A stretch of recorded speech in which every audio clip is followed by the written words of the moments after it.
এই জায়গাটা এত সুন্দর একটা ব্যবস্থা, লিফলেট তৈরি করছি আমরা, এই যে লিফলেট করছেন, কিন্তু লিফলেটে স্যার আমরা গেট 1 থেকে 6 নম্বর পর্যন্ত আমরা এটা বিলি করি এবং কি বলি যে স্যার আপনাদের জন্য এরকম সুযোগ সুবিধা আছে, পার্কিংয়ের 2 তলায় ওয়েটিং লাউঞ্জ আছে, যেটা ইউনুস স্যার আপনাদের সুবিধার জন্য করে দিয়েছে।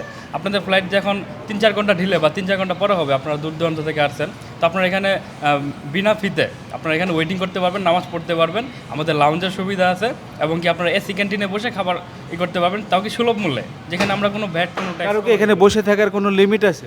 না কোনো লিমিট নেই, আনলিমিটেড বসে থাকতে পারবে। তাহলে চিন্তা করেন, আপনাদের জন্য এত সুযোগ সুবিধা দেওয়া রাখছে, তারপরেও কিন্তু আপনারা পরিবার নিয়ে এসে ওই টার্মিনালের ওইখানে কষ্ট করতেছেন। যারা জানেন না, এই ভিডিওটা শুধুমাত্র তাদের জন্য, আর যারা জানেন তারা আপনাদের কাছে রিকোয়েস্ট আপনারা আরও একটু প্রচারণা করেন এবং আপনারা এখানে এসে এটা উপভোগ করেন। আপনাদের জন্য এত সুন্দর একটা ব্যবস্থা করছে। ভাই, কত নিল? এটা 15 টাকা পিস নিল সমোসা। তাদেরকে আপনি খুশি? আমি খুশি, বাট এটা জানি না কতটুকু যে পরিষ্কার পরিচ্ছন্ন একটা ব্যাপার আছে। এটা আপনার ঠিক কাছে আছে, দেখে কি মনে হলো? আমার কাছে দেখে neat and clean but hygienic একটা ব্যাপার আছে।